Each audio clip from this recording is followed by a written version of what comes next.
Samantala, nilinaw ng Malacanang na nananatiling suportado ni Pangulong Ferdinand R. Marcos Jr. ang panukalang pagpapalakas sa Independent Commission for Infrastructure.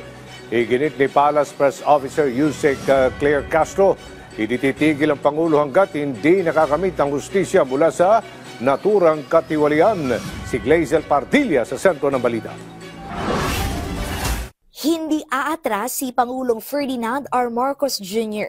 hanggat hindi napapanagot ang mga sangkot sa katiwalian. Ito ang tiniyak ng Malacanang. Kasunod ang pahayag ni Senate President Pro Tempore Panfilo Lacson na tila malamig ang palasyo sa panukalang pagbuo ng Independent People's Commission. Ayon sa Malacanang, mismong ang presidente ang nagbuo sa Independent Commission for Infrastructure na nanguna sa paghabol sa mga individual na nasa likod ng maanumalyang flood control projects. Dahil dyan, marami na ang naaresto, naipakong ari-arian at nabawing pera.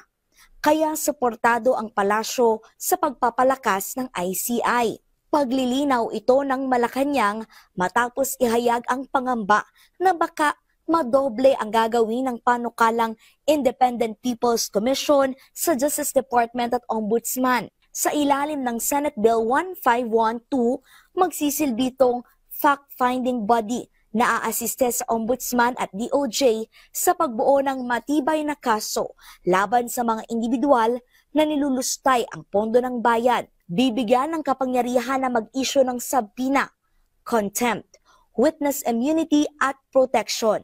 Itatatag ito at magiging permanenteng kapalit ng Independent Commission for Infrastructure. Glazel Pardilla para sa Pambansang TV sa Bagong Pilipinas.